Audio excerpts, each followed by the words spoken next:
Welcome to the Wise Take DFS podcast. I am your host, CK013. You can find me on Twitter at CK_013, and I am joined by a very special guest. Joined by our man, Mr. Brian Tulloch. I'll call you Tulloch because the Twitter just goes hand in hand. Brian Tulloch of Fantasy CPR, an affiliate of Fansided. You can find him on Twitter at Tulloch Sports. Brian, my man, fellow Met fan, my dude, fellow New Jerseyan, my dude. How you doing, bro? It's been a while. Glad to have you back, man. It has been a while, man. Thank you guys for having me. I've always loved coming on these shows with you guys. It's a blast. You guys have been big supporters of mine. Love what you guys do over at Wise Take. So happy to come on and chat with you. We'll just try not to talk about the Mets. We'll try. We'll try. Full disclosure: Jacob deGrom's at home against the D-backs, but we'll try not to. We'll try not to. We'll try not to go in there and homer out like we normally do. But aside from the homering out, I'm sure we pissed off some people who are not Met fans. But aside from that, we've had some pretty good shows in the past, man. So I'm excited to keep this momentum going here with you, man. Definitely a pleasure to have you as always. And it's a nice break for me. I get to do the show a little we'll just call it a human hour, like a normal human being hour, rather than staying up till 4 a.m. doing these podcasts. So it's a win-win for me, man. I get Tulloch on the show. I get to go to bed somewhat early tonight. This is a win-win situation for me, man. I mean, don't you don't gotta tell the other guys that. Yeah, they'll be jealous. They'll be jealous, yeah. Yeah, exactly, man. Exactly. Real quick, man. I know that I know a lot of people are probably bummed that Braves and Cubs game got canceled. I mentioned to you I have a really solid lineup in the 150, and unfortunately, I fell victim. I played Javi Baez. How bad did you get burnt by the Cubs Braves today? So I played Max Fried as my SP2. Okay. I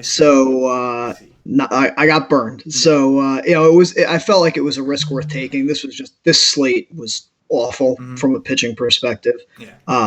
And the more I looked at it, I loved the idea of using as an SP2. I paired him up with Skaggs, kind of went high-low. And still let me stack the Red Sox, and it started out great. Yeah, started out phenomenal. Felt like and in all honesty, I mean, on this slate, a 0 from a pitcher actually might not be the worst thing. But it's not going to get there. I mean, there's been some pretty good pitching performances. I mean, Price looked really good. I'm not sure if he looked really good or the Orioles just look really hopeless. Yes, yes, that's true. But, and then Shields is doing his troll thing where he's not giving anything up, which you knew that was coming. You knew it. You just knew it. You just knew it. It's funny, man. I wrote it up this morning. I was looking at every game. He just hasn't gotten hit hard. He's given up 4 home runs all year. Hasn't given up more than 1 in any game. And it was like, the more I looked at it, you knew he's going to be chalk, to stack against him, but this is what he does. It's like you find guys like him and, some of these other guys that you just think you can't lose stacking against. Like you got Homer Bailey going tomorrow, and I bet you everyone's going to go stack. And then it's going to, these are the kinds of games where people it happens all the time where these guys just don't get blown up and the stacks just never go off. Oh man, there is like a handful of pitchers, probably more than that just like you want to talk about real trolls. You talk about Twitter trolls, all this stuff. The real trolls are James Shields, Andrew Kashner, all these same Homer Bailey, all these usual same guys. Matt Harvey is becoming that dude. It all seems too typical, man. It all seems too typical. That's the DFS life. That's the truest troll of them all. You can talk shit to me on Twitter. You can do whatever you want to do, but nothing pisses me off more than when Andrew Kashner, James Shields, and all those crappy pitchers go out there and ball out. There's nothing that aggravates me more. I don't like things that don't make sense. You know what I'm saying? Anyway, man. Well, then you shouldn't play DFS. Yeah, we shouldn't play DFS. You're in the wrong line of work. That is true. That is hilarious. But anyway, man, we'll go ahead and jump in here. We do got a bunch of games. It's a Friday, so we know that the MLB brings it on a Friday. We got 15 games to get through, and we have some more weather in the Northeast. That's unfortunate for the DFS world, the baseball world, and especially for me and you, because we live in the Northeast. So hopefully we can navigate and end up with a decent slate. Or maybe some of these games get knocked out, and then we'll have a smaller slate to work with. Because these 15-game slates, I don't know about you, but to me, these 15-game slates sometimes are just a little too much, man. It's just so much to take in. They are, and I think what's interesting, though, is that where the weather is completely changes this slate. Right. You mentioned deGrom. You've got deGrom and you got Scherzer on the slate, and they're probably the two single worst weather games. I mean, I'm not a weather guy. I looked at the forecast before just to get an idea.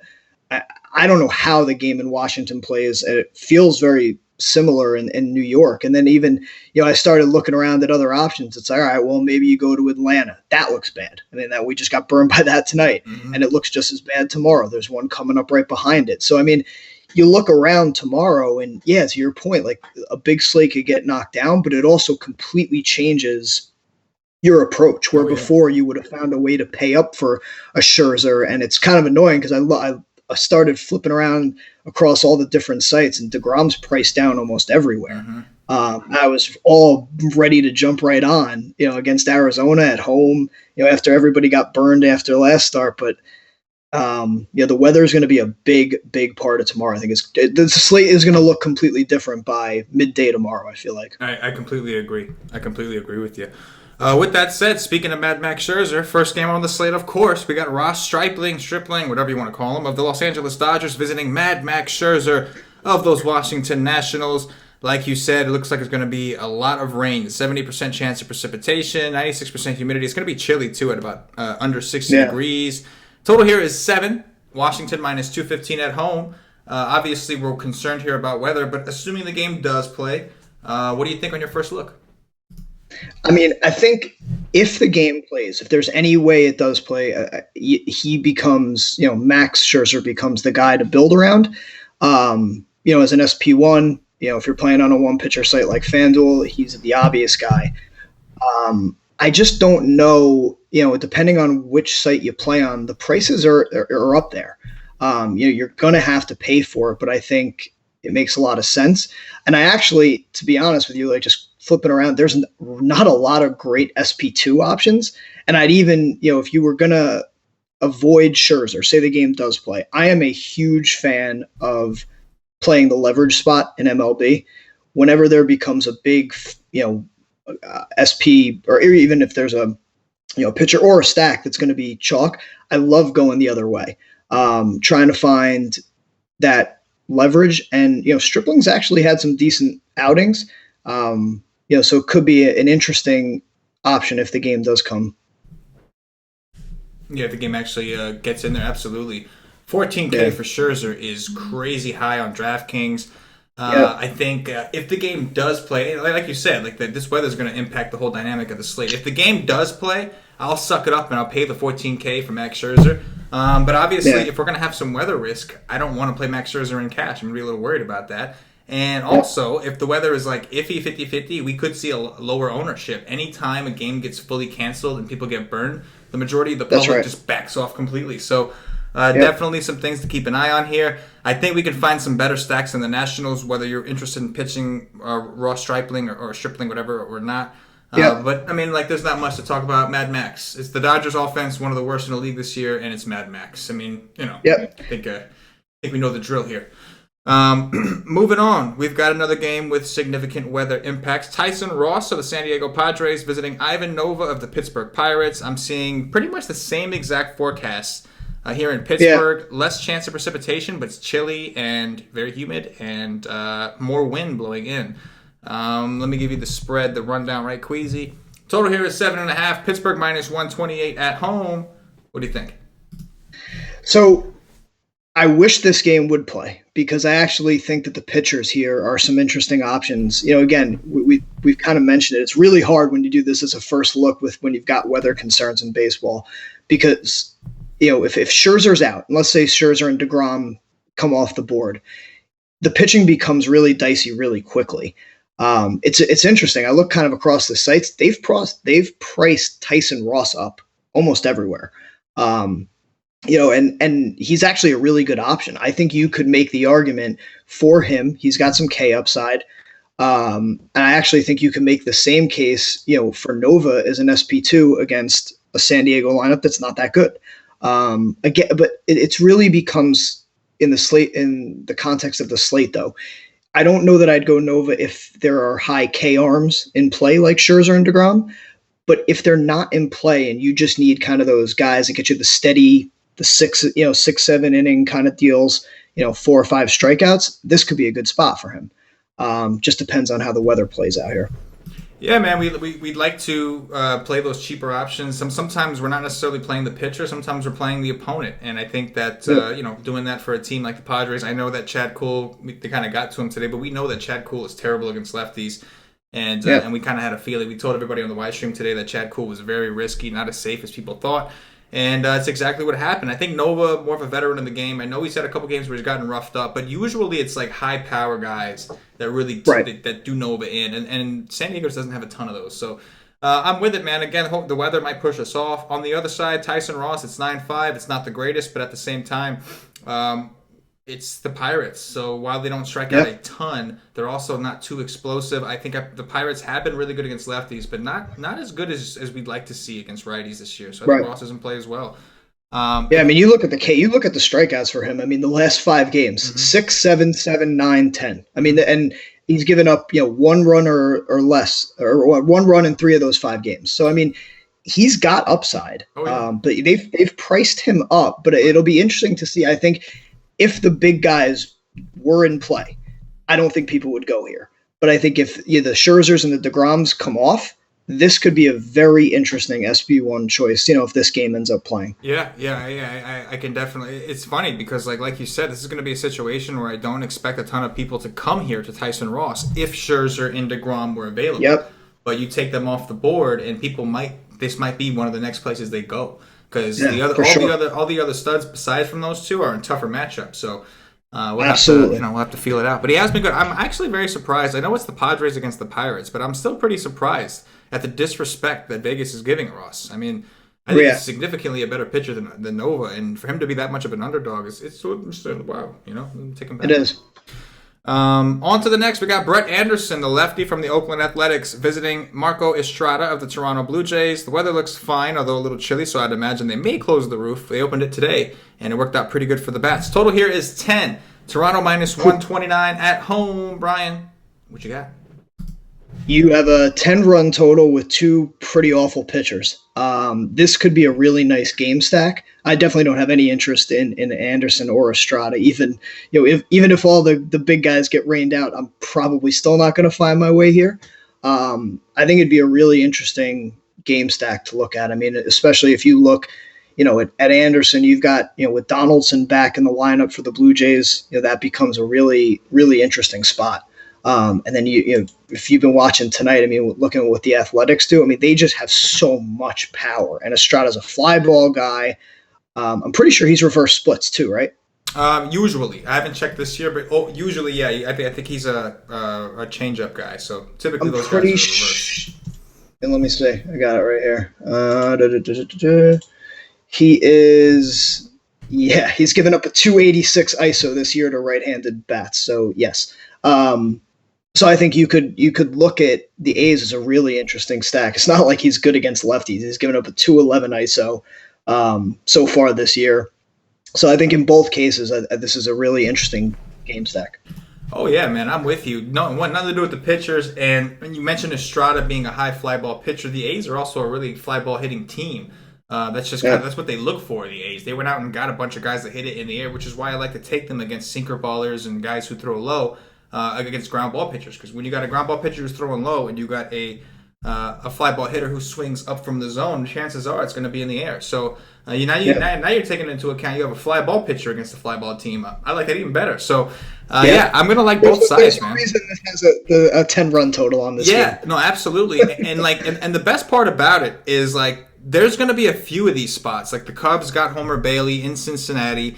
And then I think the Red Sox are home against Alex Cobb. So there's a few of these spots that people may go to. And they may veer off a little bit away from these two, despite the fact that these two have been just as bad as the other guys that we talked about. The only difference is they're a little more popular. People love the Red Sox. They love the Cubs. Yes. People are kind of lukewarm on Toronto, and they definitely don't like the A's. I get the A's low owned every day. Like anytime I want them, I can take them low owned. It's just nobody likes those guys. So I just don't understand because their lineup is so good and it's so easy to stack. They're one of my favorite teams to stack, especially when they're on the East Coast. Because like we know on the West Coast, a ton of pitchers parks. They pitch in one, right. All their guys. But like you got to take advantage when they come to the East and they get some of these small parks like New York, like the Yankees and the Red Sox. Yeah, I mean this being in Toronto, this is a good spot. Yes, absolutely. So yeah, I like the bats a lot here. I think Donaldson hits a dong. I'll just say that. And this could even be a game where Marcus Semien finally does something. Just because Estrada's got reverse splits, like you said. I mean, we don't, as I like to say, he don't necessarily discriminate. He likes to dish out he likes to dish out home runs to everyone, but he does seem to favor the righties quite a bit. Yes. On to the next, Kyle Hendricks of the Chicago Cubs visiting Homer Bailey of those Cincinnati Reds. Total here is 9.5. Cincinnati plus 165. Home underdogs. 71 degrees, 85% humidity. Not a bad day for baseball in Great American Small Park. What are you doing with Homer Bailey? I mean, we just we're talking about it before with James Shields. I mean, this is going to be a spot that everyone talks about. They're going to talk about it's Homer Bailey Day, and you stack the Cubs, stack. It's not a bad spot for sure. I think there are other spots that I would rather go because the Cubs are pricey. I don't know that I love the idea of playing the chalk pricey stack because then what ends up happening is your roster construction becomes exactly the same as everyone else who did that. So although, I mean, listen, I'm not going to say it's a bad spot. I think Rizzo has ridiculous. I was looking at it before. He has ridiculous BVP too. Yeah, he's 9 for 22 So he's batting .409 with 2 home runs against Bailey. So if you wanted to use him as a one-off, you could, but it's definitely an interesting spot. Yeah, man, I'd say so. I do expect these Cubs to be fairly popular, but again, it's a 14-game slate, and we have a few other games with teams in really good spots that are expensive. So it'll be interesting to see where people go. I would tend to agree with you. People love to pick on Homer Bailey. People love to play guys. Great American Small Park, one of my favorite parks personally. So I know it's the favorite of many. So we're gonna have to break it down. I think some of these guys are fine, like you said. I think some of those BVP numbers are legit.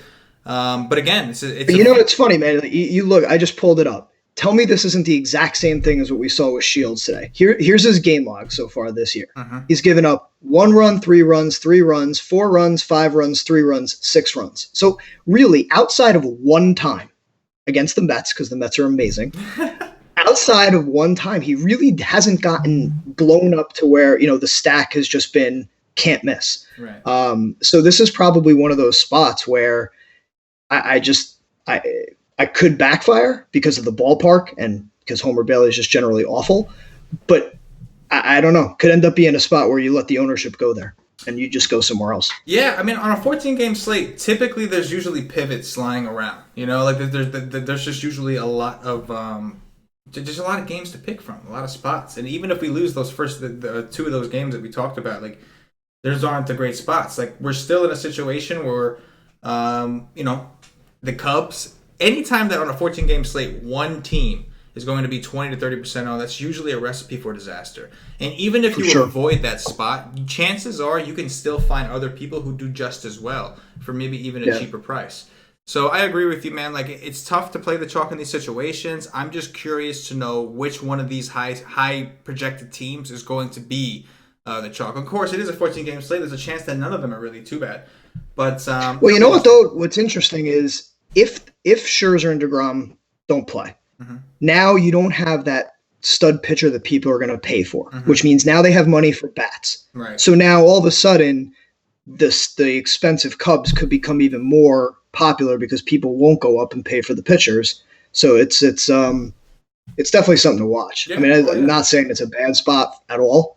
But no, you're absolutely right, man. If deGrom and Scherzer's game go off okay, it's going to lower the ownership a little bit on the Cubs because people are going to try to play them, and you can't jam in everybody that's expensive. But Right. If there's no expensive elite pitcher to pay up for, then yeah, guys are going to have salary, and they are going to start loading up on bats.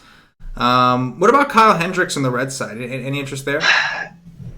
I do, in what we've talked about a couple times already, right? Like if the weather is not good in other spots, I mean, this is one of those steady Eddie kind of guys. It's going to give you the 7 or 8 innings. He's going to give you the five or 6 strikeouts, and he's going to give up 1 or 2 runs. Mm-hmm. It's not the worst play in the world, but he's not that expensive. And I think if you use him, you're giving yourself kind of that steady mid-level guy. And if you believe in the Cubs are going to jump all over Bailey, he gets an easy path to the win too. So I like guys, I like taking guys like him when the slate is right. I find myself using guys like him, like even Keuchel, in tournaments, because people don't typically go there because they just don't have the strikeout upside. But what you get with them in today's game is very different in that you're almost guaranteed that 7 or 8 innings. They go way deeper than most guys, and people don't typically play them. So it's a nice kind of middle of the road play when the slate breaks that way. Yeah, no, I totally see merit. I think on my first look, my instinct here is to maybe roster some of these Reds just because they've been so hot. I will say, though, that they are coming back from a West Coast road trip, and historically that's typically not very good for teams. We see a lot of teams when they come back home after a long road trip kind of score a little sluggish. So just something to keep in mind. That's a good point. On to the next, we finally get to talk about our boys, Brian. It is time. Zach Godley of the Arizona Diamondbacks, the team that's just going to lose tomorrow, visiting Jacob deGrom. Jacob deGrom of me and Brian's New York Mets. That is right. How about that for a homerish intro? The total here is 7. The Mets minus 160 at home. deGrom coming off of, that had to be the worst version of deGrom I had ever seen in my life. He just couldn't throw a strike to save his life. A little worried about him, but we do have, as of right now, I'm actually saying overcast with 40% chance of precipitation, so we got to have our fingers crossed this game holds on. There are some weather concerns, like Brian mentioned. Wouldn't be surprised if we're going to be in another situation like that where we're dealing with it. And on top of that, like even if it's not a postponement, just delays, it's just not good for pitching. So what do you got, Brian? If this game plays, I love the idea of going after deGrom. I think a lot of people got burnt in that last start where he threw, 75 pitches in the first inning and 50 of them were foul balls, it seemed like. But it wasn't injury related. And I think people need to really understand that, because I was watching that game, and I'm sure you probably were too. I mean, Keith Hernandez and Ron Darling were talking about the fact that when they've seen this, and as the inning kept going on and there was more and more foul balls, they kept making the comment of Mickey Callaway is going to get somebody up and they're going to take him out. And they were talking about how they don't like when pitchers have these long innings that are stressful and strenuous in the first game back. And even though it's only 45 pitches, something like that. But they said it's very common in Callaway's mindset to take him out. I saw a lot of people when it happened on Twitter were like, he's hurt, he was re-aggravated, something that wasn't the case. So I hope people, at least that are listening to this, understand that. But I do think that there might be some trepidation in going to him if he does play, because I think people will see that and just think that either, falsely, maybe he's a pitch count or he re-aggravated something. But Arizona strikes out a lot. deGrom at home, I'm sure you subscribe to this just like I always play him at home because his numbers across the board are always better. So I love the spot, especially, and if it does play and it's cold and it's nasty, that's a great bounce back place for him. Yeah, man, absolutely. I love the price for deGrom. We joke about being homers, but in all seriousness, I think we all know deGrom is an elite pitcher. He's got the second highest swinging strike rate on the slate, only behind Scherzer. He's always pitched better at home, partially due to the ballpark, but even his K upside is stronger at home. And he's going up against the D-backs, a team that has been horrible in their own stadium, let alone in Citi Field. So the strikeout matchup is phenomenal here. deGrom's in a great spot. I'm with you. I'm not worried about. Listen, I didn't like what I saw. It was his first game back from injury. He had a problem throwing strikes, so they took him out. I think it's as simple as that. I do expect him to be back on his game. If they say he's not hurt, I believe he's not hurt, and so I'm going to grow with it. I mean, DraftKings lowered his price to 9.8 under 10K. Are you kidding me? I saw that. Are you kidding me? On FanDuel, I think he's not that much cheaper than Scherzer, but I'm looking at that. I was looking at that on DraftKings, and even on Fantasy Draft, I was looking. He's the 4th highest price. He's the 5th highest price. He's behind Sean Newcombe and Tyson Ross. That's just crazy. I mean, to tell me that I could get deGrom at that, behind those guys pitching at home against a team that strikes out a lot, if the game plays, it's a great spot. Absolutely. And there's also some wind blowing in from right field at 13 miles per hour. Just a little cherry on top action. What about Zach Godley, man? Our Mets have been pathetic offensively. Like, I'm a man enough to admit it. They've been pathetic. So what do you think about Godley? This is where the homerism goes the other way. I think you and I are probably in the same boat. The Mets offense is just a mess right now. With Cespedes hurt, I don't think Frazier's coming back tomorrow. I think they were saying if he comes back, it's going to be more, they were saying Saturday, Sunday. I think you're right. The last I saw. I could be wrong about that, but I thought that was the last I saw. So now, you look at that lineup. Who are you afraid of? And now, especially if it's cold and it's damp and the wind's blowing in, Godley's a good arm. So I think if you're not going the deGrom route, you could drop down to Godley, and I would certainly understand. I think it's a good play. He's got decent strikeout upside. He's priced reasonably across the industry, and the Mets lineup is just awful right now. So I think you could absolutely go after it.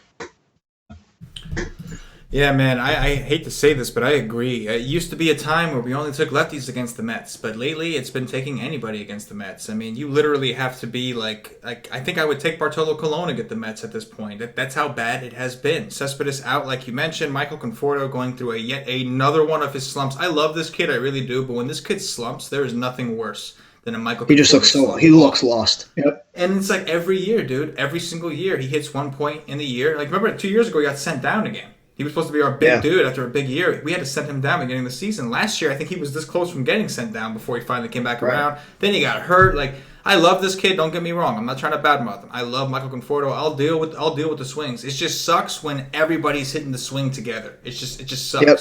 And that's what's happening right now. So, not good hitting environment. Godley's a big ground ball guy anyway. He has a little bit of K upside. 8-1 is not a bad price in this matchup. I like all the pitching in this game. Give me all the pitchers from this game, assuming it plays.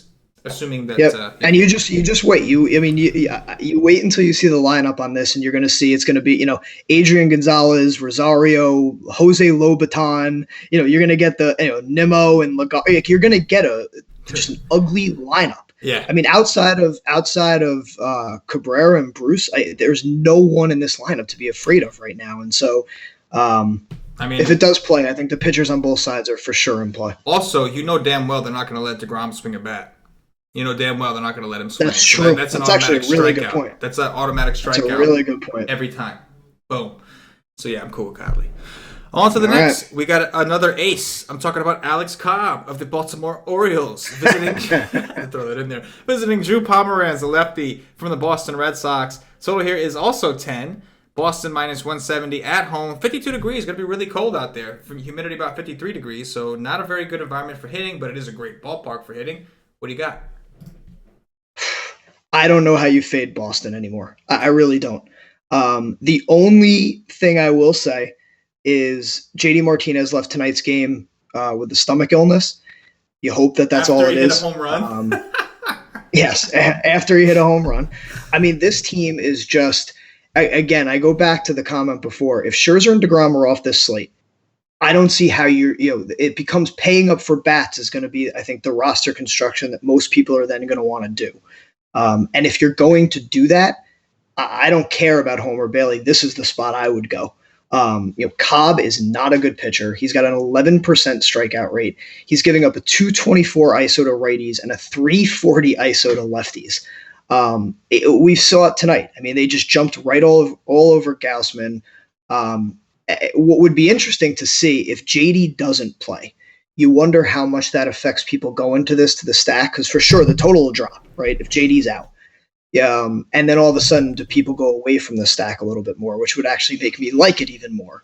But the 1 through 5, 6 here could all be in play with. I just don't know how you fade them right now. This would definitely be the spot I would go to first. Yeah, man, it's Alex Cobb. Like, I understand that it's not a very good hitting environment, but it's Alex Cobb and it's the Red Sox. It's just, it's going to be a spot like what it comes down to is when you're picking between like the Cubs or the Red Sox, I mean, who would you rather pick on, Homer Bailey or Alex Cobb? And I think most people, I mean, at least for me anyway, I would have to lean towards Alex Cobb. He's just absolutely terrible. Like, you know what's funny? I think you and I might think that. I don't know that the general buzz will be that. Really? I think people will pick on Homer Bailey. I think I could be completely wrong. I think people look at him like they see James Shields and it's just like auto stack. Yeah. Everyone just hits the button. Maybe because I don't know that Alex Cobb necessarily. I don't know that Cobb necessarily has that same reputation. Oh my god! But I think what you almost would hope for is if JD sits out, and then everyone will go to Chicago because the Boston sack isn't as sexy then. But then you can load up. Yeah, there you go the other way. I'm with you, man. Price was pretty good against Baltimore. It wasn't like a strikeout thing. It was more so just Baltimore, kind of like what they did for Barrios beginning of the year. They just kept swinging at bad pitches and bailing him out. Just constant ground balls. Out. His pitch count was super low. I am not doing that with Drew Pomerance. I think Drew Pomerance is even worse than David Price. I really believe that. So I'll be interested in some Baltimore stacks here, man. I think they're okay. I will say that Pomerance at 7K is super intriguing, but I think that perception is going to be super high. I think people will actually roster Drew Pomerance tomorrow because of what Price did today. We see it happen too many times. Like whenever, like Soroka. Had Soroka not gotten scratched, he would have probably been one of the highest owned guys on the slate, even though he wasn't in a good spot because the Cubs profiled great against him. And if you noticed, the 2 games he pitched well was on the road. The 1 game he pitched at home, the Giants whooped his ass. So I was like gung-ho on leveraging against that and stacking the Cubs against Soroka. Of course, he ended up getting hurt. But I think it's going to be a similar situation where people kind of stay away from the Baltimore team because they had one bad outing. Okay, they had a bad game against Price. They've been pretty good aside from that. I know Pivetta did work. But again, this is a small park. It's Pomerance, man. I just don't think he's very good. I just don't. So you're not gonna like this. What's that? I had Pomerance as my number 1 pitcher, assuming Really? Scherzer and deGrom. Oh, man. And that was about an hour and a half ago. Yeah. As I'm watching Price, I'm going, he is going to become the chalk now. Mm-hmm. Now everyone's going to watch this and go, well, look what he just did. And so now I'm going the other way, where I'm thinking, does he now become the popular guy? But I think the reason with Pomerance, there was 2 things that jumped out to me that when I looked at. Mm-hmm. Again, it's all in the context of the other guys not being there. And now he becomes my SP1, which is terrifying. Mm-hmm. But he's dominated this team in the past. So they've got 90 plate appearances, and he's struck out 30 batters in those 90 plate appearances. He's got 30% K rate against the current batters. If you look at his last 2 games, now that he's really gotten rolling, he's got a 27% and 25% K rate his last 2 games against Toronto and New York, both away in both of those good hitting ballparks. Mm-hmm. If Price hadn't done what he did tonight, I don't know that people would look here. Mm-hmm. I think people will look here now as a result of the weather and because of what Price just did. But I think that there's something here. I actually had him down as the guy I would go to. If he becomes chalky, listen, this Baltimore team can beat up on anyone. And it's not like Pomerance is an elite K guy. You're talking about a guy in the mid-20s, but he could be very interesting. I wonder how much the Price performance tonight will impact the ownership. I think it will be significant. I do expect Pomerance to be pretty popular. And here's my problem with Pomerance. I know that he's pitched okay. His K per 9 is actually decent, but none of the numbers back that up. Like his swinging strike rate is 7.1%. That's it. That is horrible. So he's not getting a bunch of swings and misses. He seems to be getting by on called strikes, which makes sense. He does have a curveball that sometimes can jam people up a little bit. Yep. But yeah, man, I think I like to go against perception. Vegas, everything you see, the Vegas odds, everything is based more so off perception than it is actually off of the numbers itself. So if a team is okay, so I think for instance, Brandon McCarthy was a really good example. Brandon McCarthy had 8 strikeouts against the Cubs the night before. That's why Soroka the next day was going to be definite chalk. Yep. And I really, really wish he would have played and he would have got his ass beat. That would have been awesome. I'm not hating on Soroka. I'm not. I think that kid's pretty good. I just didn't think the spot was great. But I would not be surprised. I'm with you. If I thought I could get Pomerance low owned like Price was today, it's a whole different story. He's 7K. But because I know people are going to see what Price did, look at this and say, well, I think Pomerance is better than Price. and he's even cheaper today against Baltimore. Yeah. I think he's going to be very popular, and I think how much did you see what the line was? Is it out? Yes. I know you said it was a 10 total, but yes, he's got to be a huge favorite, right? He is minus 170, and again, that's part of the perception. And obviously, he's going up against Alex Cobb. He's not as bad. He's a lot better than Alex Cobb. Like, one thing I'll say for Pomerance, I think he gets the win. I mean, I could say that, but at 7K, it's one of those things where if the other guys are out, you might end up living in that mid range where you're okay with the guys, in this cheaper price that have some upside. And I don't know, if the other guys are in play, I don't know that I'd go there, but he's cheap everywhere. So even if they do play, he becomes an interesting SP2 option. Here's the other thing about Pomerance. Think about this, Brian. The total here is 10, right? It takes 2 to tango. If they thought this game was going to be super one-sided, that total would not be 10. If they're telling us the total's 10, even with this weather, they're telling us they think there's going to be some offense here on both sides. It's true. So it's fair. Food for thought. But I mean, he just seems like the obvious SP2. And I never like going with the obvious SP2. When we look at everybody else, people are going to go, Godley's a little too expensive for an SP2. Kyle Hendricks, not enough upside. They're going to all land on this dude. I really believe that. Let me just double check before I say that. Maybe some Trop. There might be a couple other guys. We'll keep talking. We'll keep going. I just realized we have a shit ton of games left.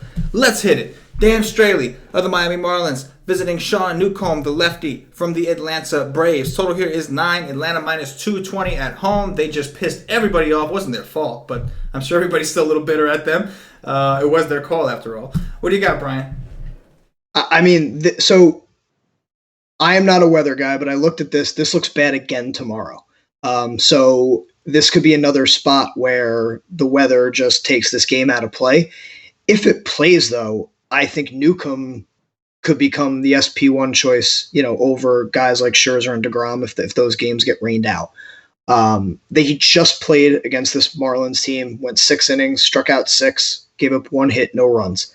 He's given up 0 earned runs in 3 straight starts, struck out 6 batters or more in 4 straight. There's a lot to like about him. I mean, they've priced him up. You're not getting the discount you were earlier in the season, but if the weather holds, he becomes one of the better options, I think, to build around. Yeah, man, definitely gonna have to wait and see. Newcombe's price is way up there, and I'm gonna be honest, man. I'm sick of picking on Miami. That's something I stopped doing a while ago, and I've been a better man for it. They're just not striking out him, especially against lefties. They're right-handed dominant. They literally have one good lefty, and that's Bohr. So, okay, maybe you have some strikeouts there. I love Newcombe. I play him a lot. But in this smaller ballpark, it looks like if the weather does hold up, it's going to be nice hitting conditions once again. Yep. I don't think I want to go to Newcombe. I don't think I'm ready to pay that kind of price for him. I do think I'm very interested in the Atlanta stack. That's for sure against this Miami, against Dan Straley, who's looked awful since coming back. And the Braves is just one of the. They just honestly right now, they're one of the top offenses in the league, just the way they've been playing. For sure. So yeah, I like me a Brave stack. I'm not really into Newcombe at 11.5, especially if those other 2 dudes get ruled out. If those other 2 dudes get ruled, if deGrom and Scherzer, or even one of them. Like even let's just say Scherzer's game doesn't go. I think Newcombe becomes the SP1 chalk, and I don't think Newcombe is an SP1 chalk you want. Not against Miami, not in this park. You know what? Too, I find this a lot. Is you click on a guy's name, you go to the game log. What's the very first thing you're going to see with him? He just pitched against this team. Mm-hmm. Everyone's going to look at that, and they're going to assume that past history is the guaranteed performance for that night. They're going to look at that and they're going to lock it in. Right. So I agree with you. I think that it becomes it's weird to think that Newcombe could become like the chalk SP1, but I could absolutely see it if the weather impacts the other spots. Yeah, absolutely, man. Like I took Newcombe against the Mets, no problem. He was great. He was phenomenal. But Miami, I don't want to do it, especially not with a lefty. Not in this ballpark. That's the other thing. He just pitched these guys. But not in this ballpark. It wasn't Miami. It's one thing to play him against Miami. It's a whole different story to bring him down here in the hot humidity outdoors small park in Atlanta. Yeah. So yeah, I like the Braves stack, and I'm okay if you want to take a chance on some of the Miami guys. I don't love to stack Miami. I think this on a 14-game slate, you would think there's higher upside stacks somewhere. Yeah. But I will stay away from Newcombe. On to the next, Mike Clevenger of the Cleveland Indians visiting Charlie Morton of the Houston Astros. Total here is 8. Houston minus 170 at home. Interesting matchup here. This is one of those games that doesn't exist to me. And it sounds weird to say that because you've got 2 of probably the better pitchers on the slate. but you also have two of the better offenses. I don't want to pick on Cleveland's offense, and I don't want to pick on Houston's offense. I get it. You can make the case for Morton and Clevenger as good plays in a vacuum. To me, this looks like one of those spots where I don't really want the pitchers, and I don't think I'm going to use any of the hitters because I respect the guys that they're going against. Yeah, man. No, I completely understand where you're coming from. I will say that Houston has been particularly cold. I just don't know if Clevenger is a guy that I want to try against them. Right. I think Houston is a team that's better. Like I play. Let's see. We saw Heaney have a great game against Houston. I went back the next day and I played Garrett Richards against them. But I mean, you got to figure like the law of averages alone tells you that like there's only so much before these Houston guys start to hit again. And I can see a scenario where, Clevenger can be that guy. Like, he's a decent pitcher, but when things go wrong for Clevenger, they go really wrong. And again, like the ownership on him and even Morton could end up going up if Scherzer's not playing. People have a thing in their head that like they have to pay the highest priced pitcher no matter who it is. They have this thing in their head that they have to. And that would be Morton and Newcombe, the next two guys in line. So my first initial instinct is I'm not too big on the pitching here, and at the same time, like you said, I'm not really interested in picking on these guys. We'll see what happens. If they open up the roof, we may have to take another look. It's going to be 90 degrees, 45% humidity, and 13-mile-per-hour winds blowing out. So if they open up the roof, we could take another look, at least against Clevenger. I think Morton's a pretty big ground ball guy. But yes. But yeah, instinctually, I'm looking at this game, and I'm not seeing a ton I like on either side. Even if the pitchers don't fare that well, these are two really good bullpens. So it's like... This feels like one of those 3-2 games. Yeah, I feels like a 3-2 blah. Like agreed. I just feel like I can just kind of ignore it. Yeah, no, on a slate this size. Yeah, absolutely. I'll go in tomorrow before the live stream, profile everything, and then take a look and dig in. But my first look is I'm with you. It just seems like a game I'd rather just kind of X off. On to the next. Brent Souter, the lefty from the Milwaukee Brewers, visiting Kyle Gibson of the Minnesota Twins. Total here is 9. Minnesota minus 145 at home. Kyle Gibson has reinvented himself. I think he's overpassed Berrios to be the ace of the squad. I really do. I had to do a double take, and when I looked at the pricing and I saw where Kyle Gibson was almost on every single site. I at first I looked at it and I was like, ooh, this could be a nice little cheap SP2 option. And I'm like, oh my God, he's priced up as an SP1 almost everywhere. So I just can't, I get it. He's been really good, but he's Kyle Gibson, and I just don't know that I necessarily want to go there. But I don't know that I really have and I definitely don't have interest in Souter. But I don't know about you. I can't pay that for Gibson. Ooh. You know what, man? That's tough, dude. It's going to be warm in Minnesota. We saw that when it gets warm and humid, the ball can really fly out there. But at the same time, Milwaukee against righties, they've been climbing up that strikeout ladder. They were a lot lower to start the season, so I was thinking this is going to be a different kind of Milwaukee dynamic. But then we've seen, like, Milwaukee has been, with the exception of Cook, who finally got his ass kicked. Thank you, Milwaukee. That was killing me that he was escaping. His numbers all screamed aggression. He was killing me. And if I finally got to take advantage of that. Anyway. But aside from that, Milwaukee has been the team that a lot of other pitchers have gotten right against. Like we saw a guy like Luke Weaver struggle against a lot of teams, and all of a sudden get right against Milwaukee. Like we've seen them, like they're still viable for that. So I think Gibson at 8-8. I don't love it, but he's been good, man. He's been a completely different pitcher this year, and his numbers all kind of back it up. I search high and low to find the regression. The man has a 12.4% swinging strike rate. Like, his xFIP is under 4.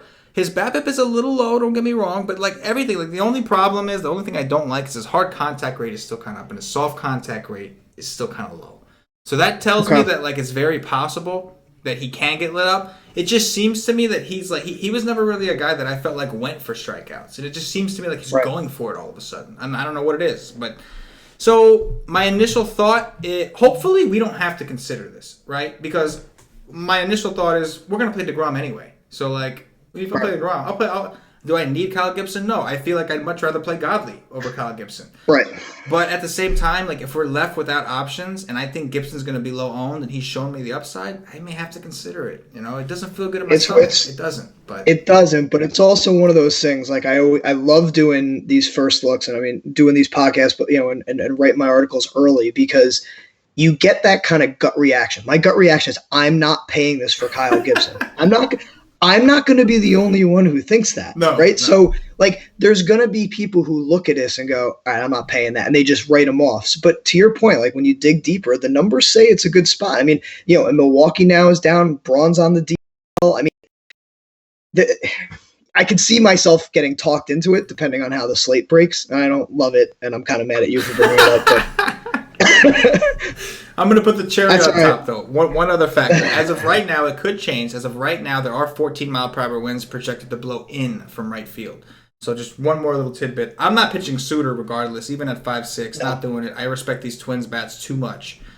Same here. So that's not happening. But we'll see. If Gibson does horrible, it's variance. That's what Patio Joey says. Patio Joey will be like, well, Anthony Rizzo is going to hit a home run tomorrow. And if he doesn't, it's just variance. It's one of the best quotes ever. Just that's so just great. Awesome. So fitting for baseball, right? Like, so fitting. All right, so I'm playing Kyle Gibson and Drew Pomerance tomorrow on this slate. This is I might as well just go ahead and derank all my games. Forget it. The next game looks like it should be fun. Austin Bibbins-Dirks of the Texas Rangers visiting Carson Fullmer of the Chicago White Sox. Looks like a straight-up good old-fashioned bullpen game. Total here is 9.5. Chicago plus 106 at home. Looks like we could have some light rain. 31% chance of precipitation. 61 degrees, 82% humidity, and 12-mile-per-hour winds blowing in from left field. Brian, what are we doing here? Is the Bibbins-Dirk start confirmed? Because I see Jesse Chavez. I'm seeing it on Labs, and I gotta say, Fantasy Labs has been pretty damn good with this kind of stuff. They are very, very rarely wrong. However, if they are wrong, they'll probably update it before the show even ends. So we can do a what if. We can talk about either. But you know what though? Either way, they both suck. Both of those guys yes, that too. But it's a bullpen game either way, right? You're looking at guys who are just going to come in and it's going to be a bullpen game. Right. This is a spot where because the Rangers didn't do a whole lot tonight against Shields, I wonder how popular they'll be tomorrow. And Carson Fullmer is pretty awful. So I think this would be a great spot to go right back to the Rangers as a stack. If you look at Fulmer's numbers over his career, they are bad, and they're bad against everyone. I mean, you're not talking about a massive sample size. You're talking about 60 innings, in total. But he's got a 1.9 home run rate to lefties and a 1.95 home run rate to righties. He doesn't have high strikeout ability.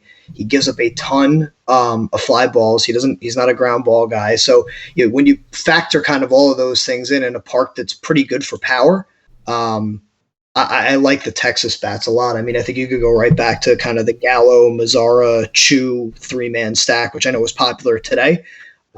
But you could go right back to that tomorrow. Hey, man, that's all the more merit to play him. How many times do we see like a chalk option just bust, completely bust, and then the next day just go the fuck off and nobody's on it? We've seen it. It's just the same old story in DFS. Like I think that's one of the things that we can call a little game theory, if you will. So man. And listen, and what I like about Texas too, outside of those three guys, who else are you stacking? Oh yeah. It's if you make up your mind you want to go there, it's a 3-man and you move on. Yeah. And it's nice, and they're always cheap. Mm-hmm. I mean, they're all guys who, no matter what site you play on, they're reasonable across the industry. Yeah. So I think that's a good spot. I agree, and I also agree that the Carson Fullmer has been particularly garbage this year, like just completely garbage. Yeah. So small ballpark, not the best weather for hitting, but a great ballpark for hitting. And it's going to be a straight bullpen game on both sides from two teams that don't really have a very good bullpen. So I think there's a ton of upside from this game, and it will go significantly lower owned than a lot of the other games that we've already talked about, considering how good the spot it is. Next game, we've got CC Sabathia, the lefty from the New York Yankees, visiting Jake Junis of the Kansas City Royals. Total here is 9.5, and Kansas City plus 158. Holy shit! That's crazy. Kansas City plus 160 at home. It looks like 85 degrees, 44% humidity. It's going to be hot and humid out there, so maybe that has something to do with it. Probably just the Yankees. The Yankees are here, so we're going to. So CC's a 160 favorite. Yeah, CC's. Yeah, it looks like 175. Yeah. Wow.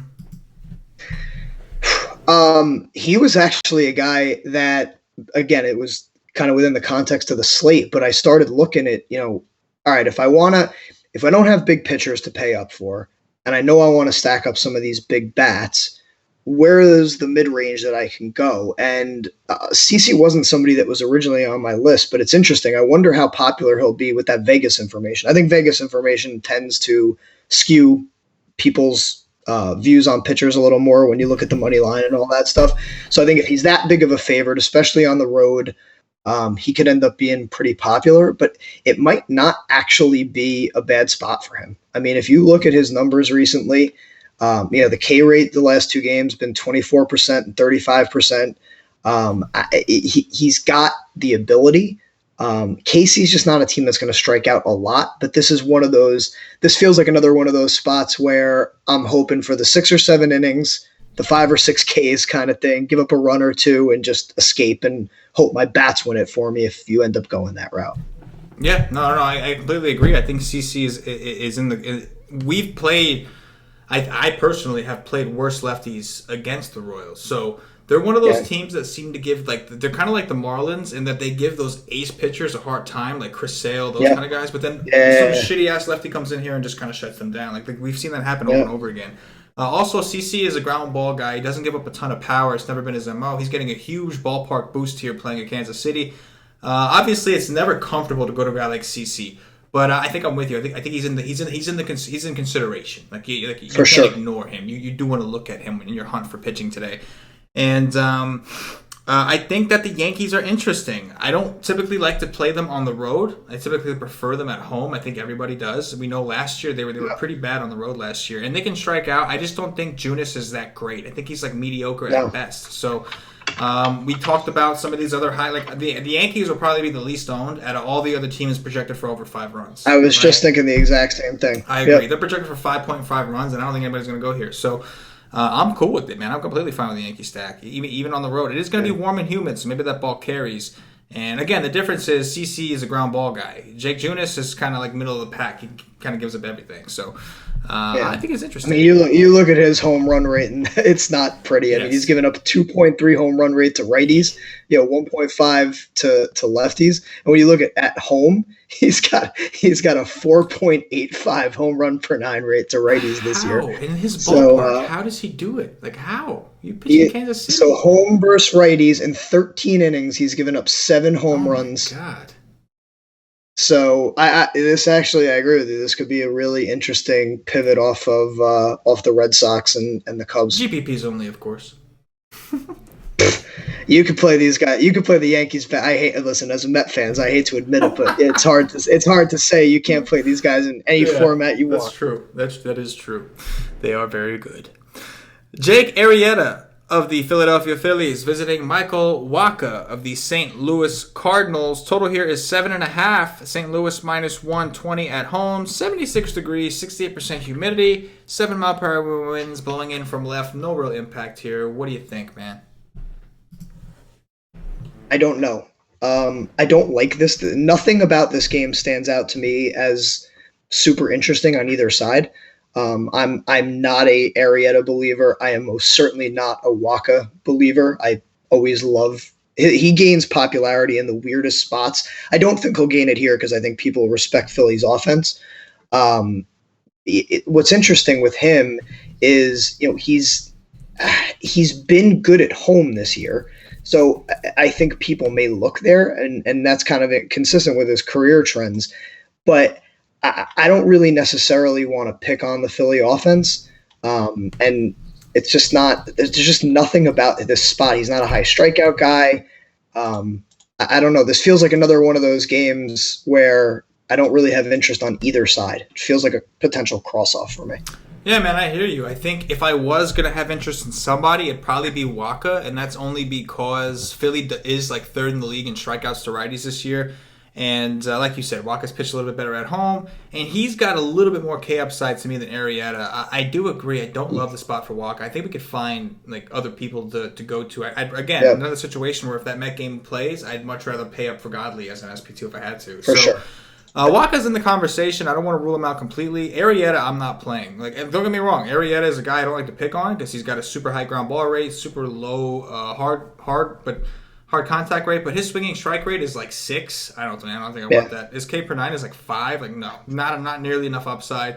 I'm not going to take a guy who coasts through 6-7 innings without giving up a run, and I'm like, all right, I got like an 18, and then he gives up 2 or 3 runs, and that's it. Everything is just gone. And it's just like, you might as well have only pitched 3 innings. It's like, no. And I know the Cardinals offense has been scuffling, but this is a good team. Mm-hmm. I mean, they've got a good offense. It's just not a team that I want to pick on with a guy who does not have K upside. If I'm willing to surrender the run or two, I need somebody who I think has some sort of K upside. He just does not have I agree. I completely agree. I know last year he had a couple good games against them, also had a couple really bad games against them. And one thing we know, the Cardinals know him. You know, all the time he spent out in Chicago, etc. For sure. It's a good they know this guy. Moving on, we've got Blake Snell, the lefty from the Tampa Bay Rays, visiting Nick Troiano of the Los Angeles Angels. Total here is 8. The Angels minus 135. Yeah, I was thinking the same thing. The Angels minus 135 at home, 67 degrees, 62% humidity. Brian, lay it on me, brother. Total sounds low. I wouldn't have expected that. It's interesting. I wonder if that's just disrespect for Tampa Bay as an offense or what. And part of the reason why I think it's interesting is that I have no interest in Snell. This is a guy who just came, his last game he left early after getting smacked around. He had a hip injury. They pulled him after 70-something pitches. And now you get a lefty going up against a Angels lineup that is just loaded with right-handed bats. I have just no interest. I actually could see the argument to stack them, the Angels against him. Troiano could be interesting. He's not a high strikeout guy, but I find that he's the narrative of you take pictures against the bad. I mean, you made the comment before when we were talking about the Padres. Like sometimes you're not playing the pitcher so much as you're playing the opposing offense. This could be one of those spots, right? It's a low total. He's a solid home favorite. If you look at his game logs, I mean, he's been pretty solid. He's like a 5-6 strikeout kind of guy. And if you get that in this spot, he could be an interesting kind of SP2 option. Yeah, man, I agree. I think on DraftKings, like if Troiano was more expensive, I wouldn't really be looking there because Tampa's really not striking out a lot this year. Not as much as they were last year. But again, at 6'8", it's kind of worth the risk. It's a huge ballpark. You would think his team's in a decent position to get the win. Because of the fact that Snell, while I do respect Snell, I think he's decent, but he's got to have his hands full here, man. You're looking at pretty much an all right-handed lineup here. It's just lethal, and like some of these dudes are so good. Upton, Trout, Kozar, Kinsler, they're all good against lefties. Pujols, it's brutal. And then when you get to the one lefty and you're going to get Ohtani in there. I mean, it's just that it's not an offense I want to mess with. Right. I'm with you, man. I'm not looking to play Snell. I don't think. I'll dig in tomorrow. I will acknowledge the fact that Snell's price did have a drastic drop because of his last start. Oh, for sure. I'll acknowledge that. But I think right now I lean towards Trop at 6'8". I mean, come on, man. Like, you don't really need him to go out there and get you 6 strikeouts. Just get through 5 or 6 innings. Give me a couple. We're good to go, bro. Yep. We're all good. So, yeah, I think I'm with you. I think I consider the A stack, I think, is in play. And then I think Troiano is an interesting tournament option for SP2. Yep. On to the next. Michael Fullmer of the Detroit Tigers visiting Felix Hernandez of the Seattle Mariners. Michael Fullmer is 6'1". That's strange. Anyway, total is 8. Seattle minus 150 at home with 61 degrees, 78% humidity. Typical Seattle weather. What you got? I mean, this game just happened, and both pitchers got shellacked. Felix gave up 5 earned runs. I think Fullmer gave up 6 or 7. When they just played these teams. So I don't really have interest in either of the pitchers. I do wonder, it's funny, I wonder how much interest people will have in these guys as cheap SP2 kind of, just because there is name recognition for both of them. And I wonder, especially with Felix, I think the name recognition, the perceived strikeout upside, and the fact that Detroit's lineup is just generally not very good. I wonder if people will end up talking themselves onto it. I don't have any interest. I mean, you look at the metrics on him, the xFIP, the Sierra. I mean, they're all 5+. I mean, this isn't a case where this is King Felix is coming back anytime soon. So I think you just avoid both of these spots, but because I do think they actually might become popular. Yeah, dude. I mean, I kind of see it. They're both so cheap, and like they have the name value to where I think people may consider it, but it's not for me, man. There's much better options. We talked about so many other spots with higher upside from both the offense and the pitching. This is another one of those games I'm just not really interested in. I think if I was going to pick a side, it'd probably be honestly like the one thing I will say about the bats here is this is another situation where we have two terrible bullpens. So if you do think these guys get chased out early, you're going to have two horrible bullpens. So I'll say that. Still, I just think there's better upside elsewhere. We have bullpen in a better game somewhere else. We've got some teams that are in phenomenal spots. And I just don't know. Like the ownership here is going to be crazy low, but it's a 14-game slate. You really aren't going to be all that concerned with ownership anyway. So it's like, I don't know. I think there's better spots here. The problem too with Fullmer, I'm just pulling it up. I'm pretty sure you attack him with lefties, and now with Cano being out of that lineup, I don't know. I mean, he's never been a guy who's given up big home runs either, so it's probably just not a spot where you're really going to worry about it. And I think Cruz missed tonight. They're saying he's going to be out, they think, for a couple of days. So I mean, that lineup just becomes very blah. Yeah, absolutely. There we go, Seattle. I'm talking shit about Seattle. Meanwhile, they have a 4-man Seattle stack against Boyd right now, and I'm like, they can get me pretty deep. I have 4 guys from them going Archer, and I have an A stack and Mookie Betts with them, so I'm in a pretty good spot. Nice. I'm sitting here with these Seattle guys. I'm talking shit about them, and they are doing work. The jinx is real. Paulie D knows what I'm talking about. The jinx is real at Wise Take. But again, that's a lefty. That's Matt Boyd. It's a little bit of, like you said, it's a different situation when you have a righty here. Yeah. And so, like I said, there's just other spots that I think seem to have more upside. I will say this. Kyle Seager has been trolling me for about 3 days now. Every time I play lefties I try to take Seattle against a lefty, it's always like all my guys do shitty, and then Kyle Seager, the lefty, hits a home run. Kyle Seager hits a double. It's like every time, dude. Biggest lefty troll out there. On to the next, Kyle Freeland, the lefty from the Colorado Rockies at an outrageous price. Visiting Derek Holland, the lefty from the San Francisco Giants. Total here is 8.5. San Francisco minus 105 at home. 55 degrees, 87% humidity. That wind looks like it's kind of dissipated finally. What do you think, man? Last game of the night. Kyle Freeland and Kyle Gibson, brother. They're getting the big boy treatment on this slate. I don't know what's going on. I had to look at that pricing the too. Big boy treatment, yeah. I don't get it. I mean, listen, Freeland's been good, but Freeland is also gets all of his strikeout upside from lefties. If you look at his numbers this year, he's got a 15% K rate against righties, and he's got a 23% K rate overall. So it's completely driven by his ability to strike out lefties. What are the Giants? A team full of righties. So this just seems like an awful spot for him. I wouldn't pay. If the matchup was different, maybe I could look at it, but I have no interest in him, and I will probably never play Derek Holland ever unless it's a 1-game slate. And maybe not I even can only that. play him. Maybe not even. I might take the reliever over him, man. You take the 0. Yeah. Pick a guy who's hurt. Yeah, exactly. No, I mean, I don't think you take either pitcher here, and I think you could make the argument for some of the bats.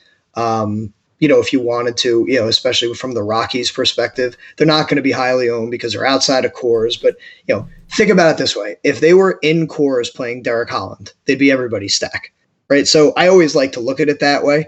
Now, obviously, it's not the same ballpark, but they could be one of those teams where, maybe you build, a little something with Arenado and Story, Desmond kind of thing, and have a little bit of a late night hammer that I just don't think a lot of people will have. Yeah, no, I definitely think you're right about that. One thing, obviously, joke around about Holland, I really don't like to play the guy. One thing I will say in his defense is the Rockies do strike out a shit ton against lefties, so I'll give him that. They do.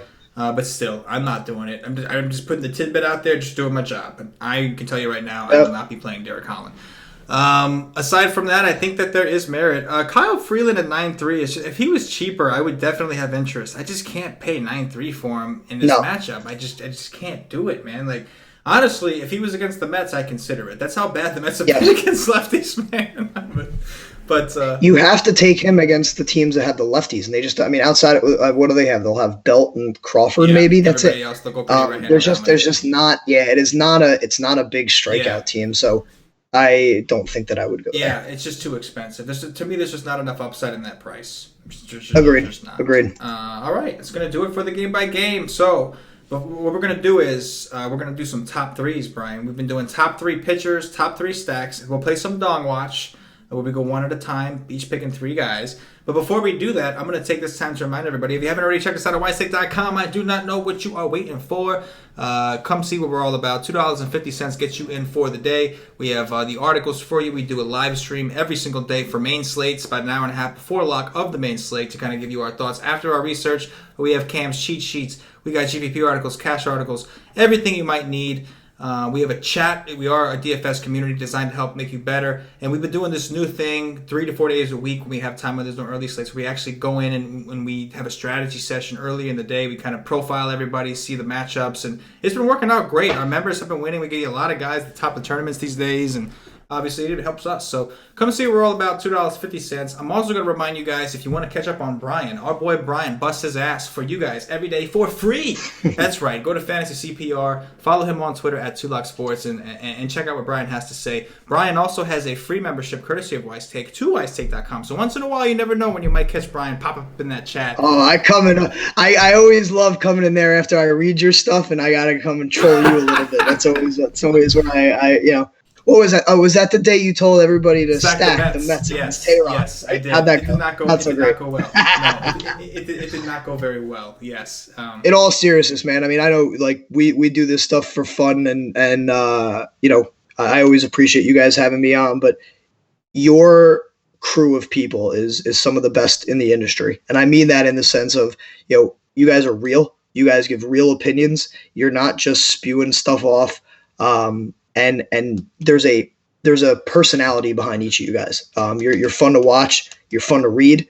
I highly recommend it. Look, there's a reason that I read you guys. There's a reason that I promote you guys and try and help spread the word on you. You guys do a great job. So if you are a fantasy CPR reader and you're watching this because I'm going to tweet it out and make you watch it. Go check these guys at Wisestake out. They're real good dudes. They have a lot of great insight.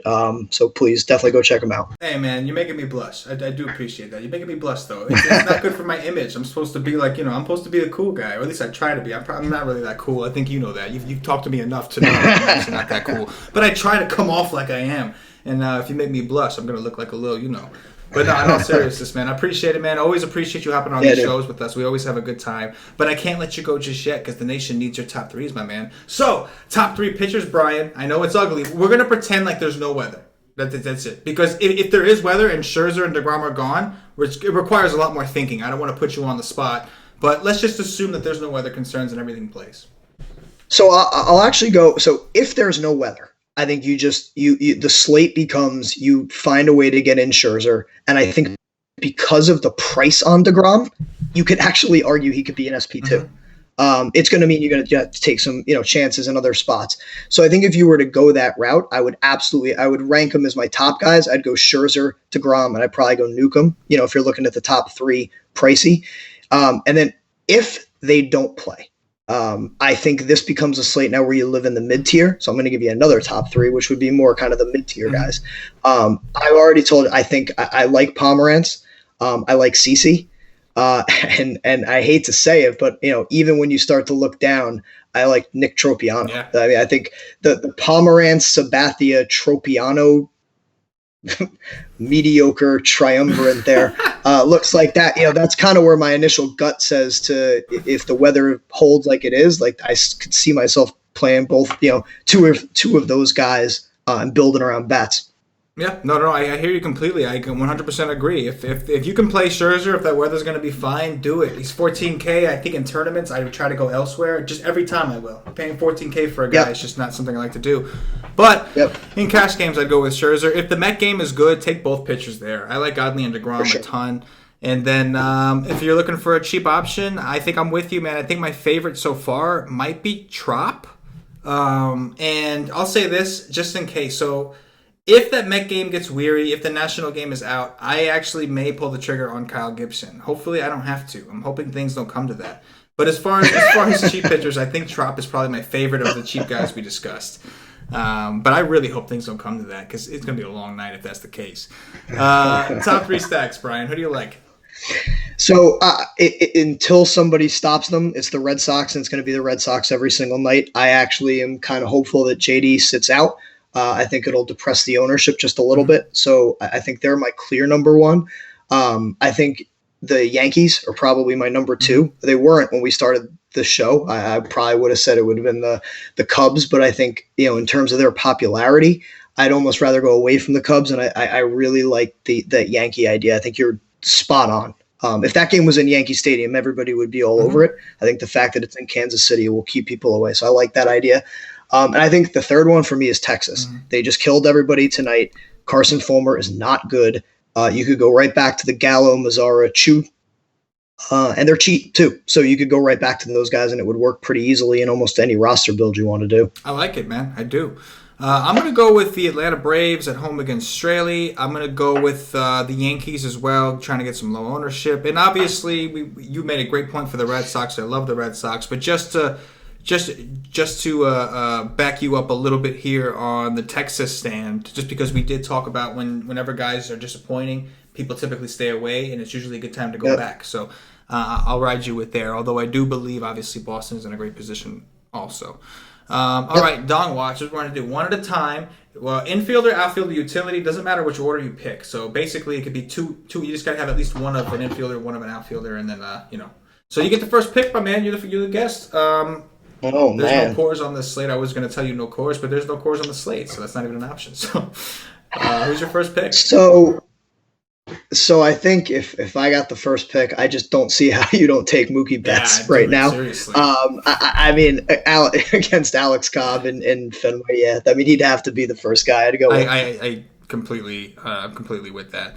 So I'm gonna try to go the BVP route. I forget which one. I don't have it pulled up here. Which one was it? Was it Rizzo that has the BVP off Bailey? Rizzo. I'll go with Rizzo. Another chalk spot, but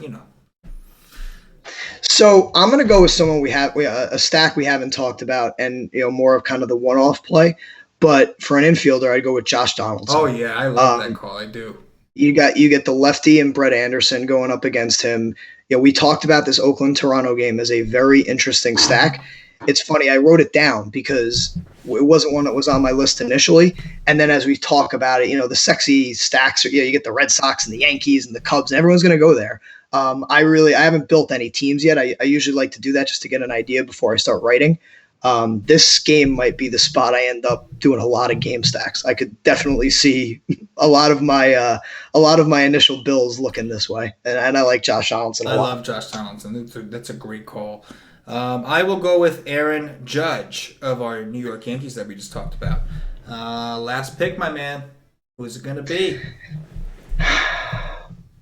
So, to go back to your Braves idea, I think if that game holds and you get Dan Straley in there, it's hard not to look at Freddie Freeman in that ballpark. Like you said, especially if you think just about the weather and we're looking at these humid temperatures with these crazy thunderstorms. If that game plays, that looks like a spot that could be a really, really good spot for him. I completely agree. I love the call. I forgot who the other guys I said were. I think I said Judge. I think I have an infielder and outfielder, so I can pick anybody at this point. And I think that anybody is going to be.